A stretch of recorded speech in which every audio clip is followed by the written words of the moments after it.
They are the eyes and ears of the modern army. It's almost literally like an antenna raised several kilometers high. Airborne early warning and control aircraft such as the E-3 Sentry. These unique and sophisticated machines, costing up to $500 million, are capable of independently monitoring vast areas. This helps distinguish the good guys from the bad guys. Although many countries have worked on developing such flying radars, only the USA and the USSR have succeeded. The aircraft is essentially capable of operating in any hostile environment. So let's find out which is better, the Russian-Soviet A-50 Oplot or the American Boeing Sentry. Putin has undoubtedly awakened a true sleeping dragon. Since the beginning of the last century, right after the invention of radars, engineers from around the world began working on increasing the detection range of aerial targets.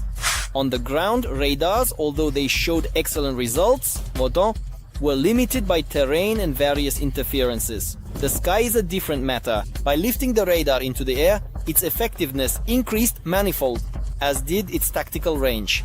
In the era of jet aviation, the Americans were the first to launch their airborne early warning aircraft into the sky. In October 1975, Boeing introduced its famous Boeing E-3 Sentry to the world. By this time, radar technology had advanced so far that it required radical solutions. For this purpose, the US Air Force signed preliminary contracts for development with Boeing. Based on the cargo Boeing 707, the new eyes and ears of the Pentagon had an extremely peculiar shape. This was all thanks to the circular radar antenna mounted on struts 4 meters above the fuselage. So, when you think of AWACS, the first thing you probably think of is the huge radar dish on top. It's the large rotating antenna of the aircraft. This radome has a diameter of over 9 meters with a thickness of almost 2. Inside, it houses a 4-ton radar that makes a rotation every 10 seconds and was controlled in the 70s by a 16-bit computer. Despite what seems like laughable power today, the first prototypes of the Boeing Sentry could simultaneously track up to 100 targets. The introduction of new processors allowed this capability to be expanded several times over, as well as the overall capabilities of the American flying radar. It is known that the E-3 is capable of detecting large, high-altitude targets like bombers at distances of up to 500 and sometimes even 650 kilometers, while small objects with a size of 1 square meter moving at low altitudes above the ground can be detected at distances of up to 425 kilometers. At the same time, the airborne radar can track up to 400 or more potential targets simultaneously. When it comes to this aircraft, one can talk about it for hours. The E-3 truly resembles a flying control tower. It helps distinguish the good guys from the bad guys. And instead of being fixed on a specific area on the ground, AWACS brings this capability to the sky using its massive rotating radar dome. It detects everything in its path. However, despite the complexity of operating this unique Boeing, pilots admit that it is a pleasure to fly. The 4-engine turbojet propels the 707 to a maximum speed of 880 km per hour with a cruising speed of 750. On a single refueling, the radar is ready to patrol the skies for up to 6 hours, at a distance of 1,600 km from the airfield. After refueling in the air, a feature with which the American Boeing is equipped, the 150-ton aircraft is ready to stay in the sky for up to 11 hours. Meanwhile, the 707 is operated by only 4 crew members, with an additional average of 13 to 19 people, as the operational team servicing the radar during the flight. When this sky leviathan majestically ascends into the vast expanse of the sky, there are only 17 to 25 personnel on board. It is they who become the eyes of the army in the sky. It is worth noting that in the 80s, the USSR was actively engaged in the development and launch of its own airborne radar. The response to the Americans eventually became the A-50 aircraft, nicknamed Mainstay by NATO, created based on the Il-76 military transport aircraft at the Taganrog Aviation Scientific and Technical Complex. The Soviet long-range radar detection aircraft outwardly resembled its American counterpart, but the A-50's characteristics were slightly better than its overseas older brother. With a length of 48 meters and a wingspan of 50, this fully loaded with fuel and electronics 190-ton machine develops a cruising speed of 800 kilometers per hour, has a more modest practical range than the Boeing, only 7,500 kilometers, but a much longer flight duration of over 9 hours, without refueling. This is the aircraft through which the management of Russian troops in the theater of military operations is carried out. That is, all communication with command posts and units, divisions, headquarters is conducted through this aircraft. It's like an antenna raised several kilometers high. As for the Il-76 radar, its radar station, operating in the centimeter range, was capable of detecting a target of the fighter class flying at low altitude at a range of up to 200 to 400 kilometers, and at high altitude from 300 to 600. And the A-50 could see naval targets at a distance of up to 400 kilometers. At the same time, the number of simultaneously tracked targets by Soviet equipment reached 150. The A-50 is specifically designed for detecting aerial targets, including not only ground, but also aerial targets. Ground targets are radar.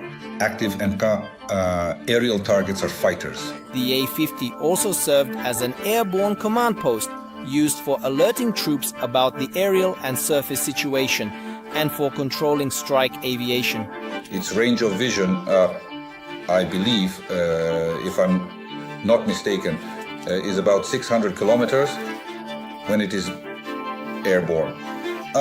It can detect any contrasting targets, meaning any targets that are illuminated and that reflect, or more precisely, reflect electromagnetic emissions. It determines the coordinates, and then these coordinates are processed and provided as target indications for missile forces and aviation. It turns out that if you compare the American Boeing Sentry OE with its Soviet counterpart, the A-50, the latter, although slightly, still surpasses its competitor. However, there's one caveat. While the American airborne radar began patrolling in the mid-80s, the Soviet counterpart only did so in 1989, right before the collapse of the Soviet Union. At the same time, the cost of each Ilyushin modified for military needs was much higher than its overseas counterpart. The price of the A-50 at the beginning of the 90s was $250 to $270 million, which was more expensive than building a single Tu-160 or An-124. According to open sources, one such aircraft costs $330 million. Just a moment. These were practically, as I already mentioned, the eyes and ears of the Russian missile forces and the aerospace forces, which carry out strategic aviation, which conducts missile strikes on territory. They determine the coordinates of targets for missile strikes. The high cost of the A-50, which is now Russian rather than Soviet, played a cruel joke on the Iron Bird. After the collapse of the USSR, the production of flying radars significantly decreased. As a result, from 1989 to today, Russia has managed to assemble only 31 units, albeit with difficulty. Russia has few such aircraft, and accordingly there is not a large reserve. Out of the 3 dozen Ilyushins declared by the Kremlin, only a few are still currently in operation and remain in service today. These aircraft are partially at aircraft repair plants, partially undergoing some scheduled maintenance. That is supposed to be done once a month or once every 3 months. And some are combat ready. Even a series of upgrades did not save the Russian A-50. In 2003, Russia began upgrading the radar systems that were in service. The updated aircraft was designated as the A-50U. In addition to work on the radio technical complex, the onboard control and communication systems were improved. and the radio operators' workstations were upgraded with LCD monitors and more modern equipment. But the Russian upgrade significantly increased the cost of the already expensive aircraft, making it completely non-competitive. We don't know what we're looking for, sort of. As a result, the only operator of the radar besides Russia itself became India. At one time it signed a contract for the supply of 3 A-50s for its own needs. However, the Boeing E-3 is in service with the air forces of the USA, the UK, France, Saudi Arabia, as well as NATO, as an international organization that specifically purchased these aircraft to ensure the combat readiness of alliance members. Meanwhile, serial production was discontinued until 1992. Boeing built as many as 68 aircraft and continuously upgrades them, sparing neither effort nor time. The aircraft is actually capable of operating in any hostile environment. Putin has awakened a true sleeping dragon without actually having guarantees that he has something to counter this very dragon. Even though the Russian A-50 loses to the American in terms of technical equipment, costs more than Boeing, and also has serious issues with spare parts due to sanctions imposed against Russia, in one aspect it is an absolute champion. Unlike the American Boeing, the Russian Ilyushin is the absolute winner in the category of shot down. The A-50 operated over the Black Sea during the Iraq War, was involved in monitoring the airspace over Chechnya since the end of 1994, and in 2015 became part of the aviation group of the Russian Aerospace Forces in Syria. The flying radar was also actively used during Russia's full-scale invasion, and it was Ukraine that, for the first time in the world, managed to seriously damage an A-50 aircraft as a result of a drone attack in February 2023.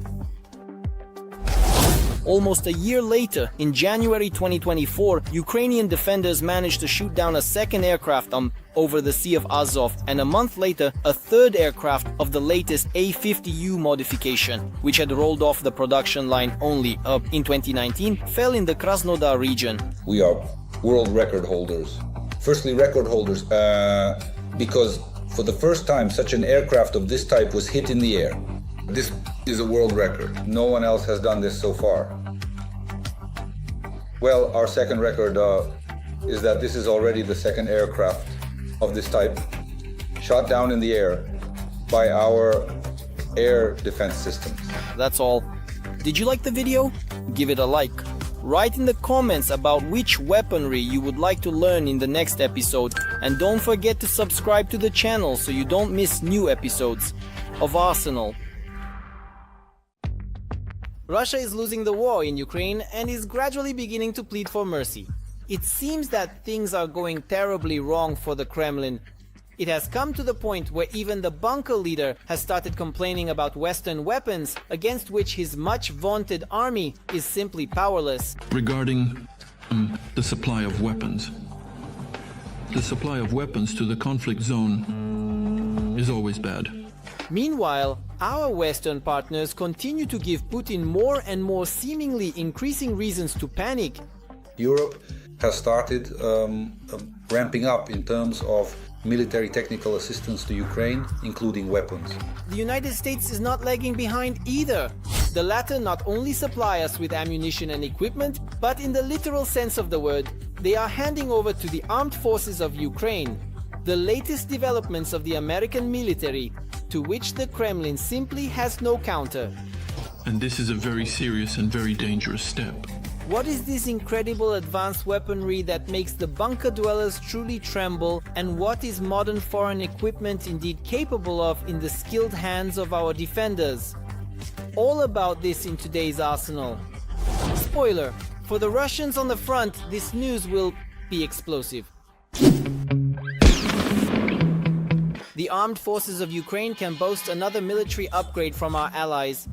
As it became known recently, the armed forces of Ukraine are already actively testing the experimental American light 105mm self-propelled artillery unit, HAKM, on the battlefield. This has already caused such a moral and ethical shock in Russia. This This installation is quite revolutionary, as noted by both Western and Ukrainian military experts. At first glance, it may seem that the newly created American self-propelled artillery unit is nothing remarkable. Just another Frankenstein, as it is commonly said now. Of course. After all, the Americans have essentially combined two types of weaponry by mounting M20 guns, now with a caliber of 105mm on a Humvee chassis. But in reality, it's much more complex and technologically advanced than it appears from the outside. The concept is very interesting.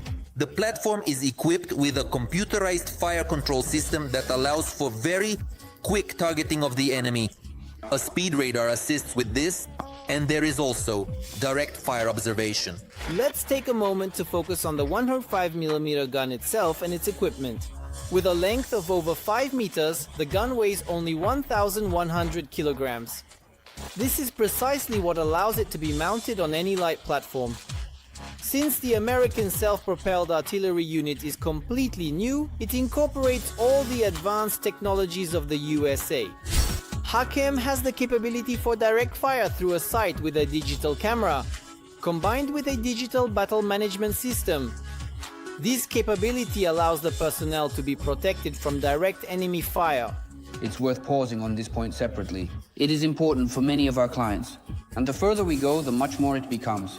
Thus, on today's battlefield, the crew's life is the top priority. We have achieved significant improvements in the protection of our armored vehicles. The American self-propelled artillery unit also stands out for its high rate of fire. The 155mm artillery system is capable of firing 8 rounds per minute at a range of up to 12 kilometers. The Humvee Shock is one of our latest products. It is currently being manufactured in the United States of America. We are very optimistic and positive about the prospects of this system. It is the only 105mm howitzer in the world capable of firing in a full 360-degree range. So this is a significant step forward in mobile artillery. A rather innovative solution in the American HACM is the simplicity of its maintenance. Most of the maintenance operations for the self-propelled artillery unit can be carried out solely by the crew. This is not only convenient, but also reduces maintenance costs due to its efficient design. Another distinctive feature of the KM is its maneuverability and speed of deployment. The self-propelled artillery unit is ready to fire its first shot in less than 90 seconds after arriving at the location, and can leave the position after firing in just 3 minutes. This development is attracting many. After all, the ammunition load includes M1 high explosive shell, M3T14, M60 series ammunition, explosive shells, and M9 Montatrine rockets. The main advantages of this system are its high mobility and consequently its rate of fire. It's about 8 shots in the first 3 minutes. In fact, we're essentially talking about using the principle of soft recoil, which allows the M20 gun to be mounted on this vehicle, significantly increasing the overall maneuverability and survivability of both the self-propelled artillery unit itself and the combat crew directly. Roughly speaking, using the ability to maneuver, they approached, turned around in 2 minutes and delivered a fire strike on enemy positions, and quite an intense one at that. As we have already mentioned, the intensity of fire against the enemy in the American self-propelled artillery unit is ensured by the 155mm gun. Such a gun is currently not in service with almost any country in the world, except for the USA and now Ukraine. If you look closely, you can see that it has stabilizers at the front and back, and they lower to the ground to ensure more stable firing, such as when needed. Among other things, the new American weapon also features a unique soft recoil technology, allowing the off-road vehicle not to fall apart after the first burst from the self-propelled artillery unit. It is quite telling that, not coincidentally, the testing of the tactical and technical characteristics of the self-propelled artillery unit is being conducted in combat conditions directly on Ukrainian territory. That is, from For the American military-industrial complex, this is a unique opportunity to conduct testing in real combat conditions. For the Ukrainian side, this is accordingly an opportunity to enhance firepower directly against the positions of the occupiers. It is precisely the testing of their advanced weaponry in military conditions that the current American military-industrial complex lacks. After all, what could be a better advertisement than Russian equipment burning after being hit by a 105mm gun? That's why this unique self-propelled artillery unit was in service with the Ukrainian armed forces before even the American army itself.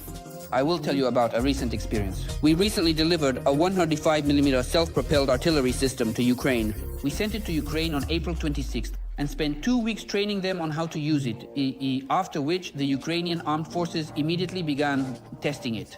This system is designed to be one of the first systems with soft recoil in combat, which is why it moves very quickly. All of this instills genuine fear among the occupiers.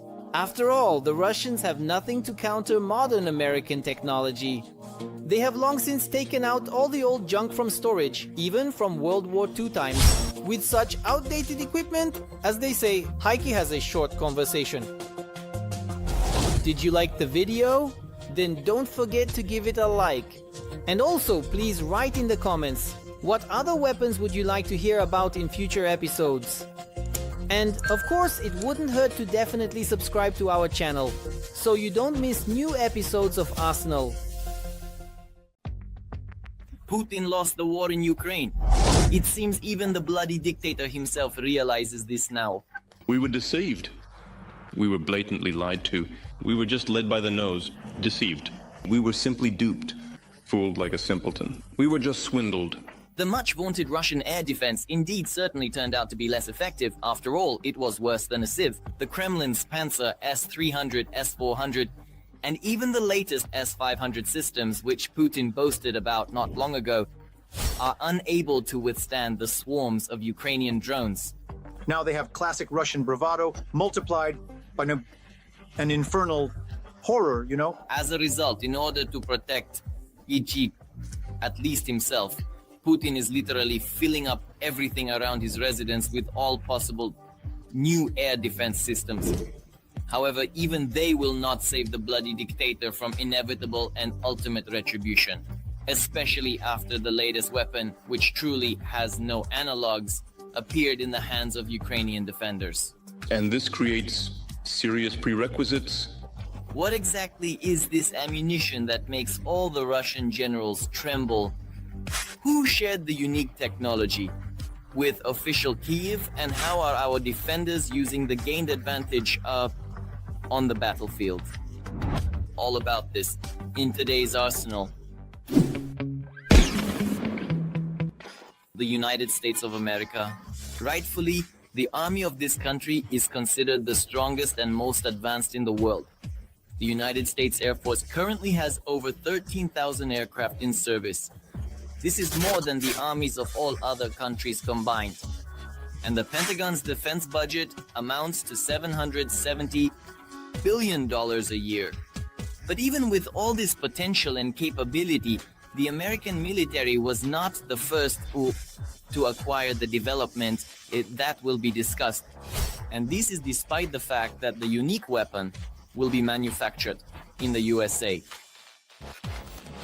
ERAM stands for Extended Range Active Missile, which essentially translates to an active homing missile with extended range, such as the AIM-120 AMRAAM, a formidable and very lethal weapon.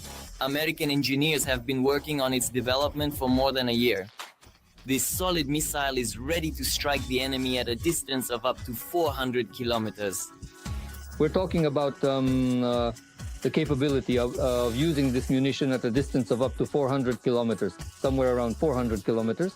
That's 250 miles.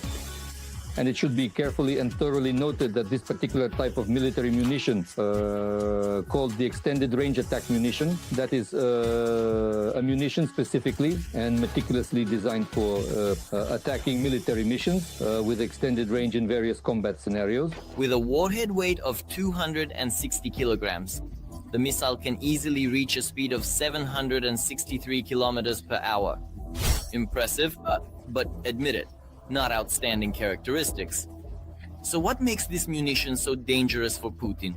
And what is its uniqueness? It's quite an unpleasant thing, especially since the Russians need it now. The main difference between the ERAM and other missiles is the significantly advanced guidance system. While most use semi-active homing on the target and guide their missiles with a radar beam, this one does everything completely on its own, independently and autonomously. Thanks to the active homing head, the missile has become completely independent and gained the ability to hit targets beyond the radar horizon, as well as those hidden from radars by the curvature of the Earth or complex terrain. This news caused genuine fear beyond the curb, considering that the Americans made a fateful decision before deploying the latest missile into the US arsenal. The White House promised to share the unique technology with the Ukrainian armed forces. This request embodies the United States approach for the future. I think that regardless of who ends up in the White House or how the situation changes, such munitions will be used on Russian territory. And they will absolutely be used. Trust me when I say with exquisite precision, leaving the enemy no chance for mercy. This munition kit will be used to meet the needs of the armed forces of Ukraine in their fight against the Russian occupiers. And this is very interesting, and this considering that the issue of the arrival of Western aircraft models in Ukraine is currently being decided, particularly the multi-role F-16 fighters, as we speak, which is a significant development and could have far-reaching implications. And it seems that this munition, which is essentially a hybrid of a bomb and a missile, could become one of the main types of weapons that Ukrainian pilots can use to strike the territory of the Russian Federation. At the same time, Ukrainian pilots will be at less risk to their lives thanks to the ERAM. They will have the opportunity to launch new munitions from a greater distance before being detected by Russian air defense systems. The advantages of the American development do not end there. Among other things, the astonishing accuracy of modern American weapons has shocked Kremlin generals. Despite a range of 400 kilometers, the missile remains as accurate as ever, even when subjected to enemy electronic warfare measures. It considers a deviation of 10 meters from the course as the maximum. The most essential component is the accuracy of the strike. That is, the target's impact radius is about 10 meters, which creates serious prerequisites for the destruction of the rear infrastructure of the Russian occupation forces. Moreover, this concerns the territories of the Russian Federation itself. This was achieved by installing an active radar homing head on the missile. During the cruise phase, the ERAM is controlled by an inertial autopilot with the ability to adjust the course from the command post. In the final phase of the flight, the active homing system is employed. By and large, according to these requirements, this ERAM system, as the abbreviation suggests, must be extremely precise, and at least 50% of all these bombs that are deployed should, so to speak, typically fall within a radius of 10 meters when used in general. This means that is more than half of the munitions must hit the target accurately, even if the enemy employs electronic warfare measures. How will the Kremlin respond to this, you might ask? In fact, with nothing. While Putin is actively engaged in closing the skies at least over his own residence, his cardboard generals are trying to counter Western advanced weaponry with their latest developments from the Soviet era. We are talking about Kyiv, but the latest ones are at best from the end. and at worst from the middle of the last century. Russian Kyiv are outdated. That is, they are what remains from the Soviet Union. But even this advantage of the enemy is disappearing before our eyes. Time and again, precise strikes are delivered on the enemy's depots. The Ukrainian armed forces are proving to Putin and the whole world that the dictator's song is over. Among other things, the American ERAM should drive one of the last nails into the coffin of Russian missile terror.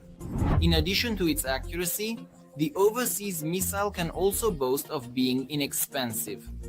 This is also an important factor in delivering a crushing defeat to the enemy. The main goal for this munition is to make it as cheap as possible and as convenient as possible to produce, so that it can be manufactured in large quantities, as I understand it, up to 1,000 per year. So it's no surprise that in Russia, as soon as they heard about the capabilities of the new Ukrainian weapon from the USA, panic began among the Kremlin's top ranks. And this is a very serious and very dangerous step. This has already caused such a moral and ethical shock in Russia.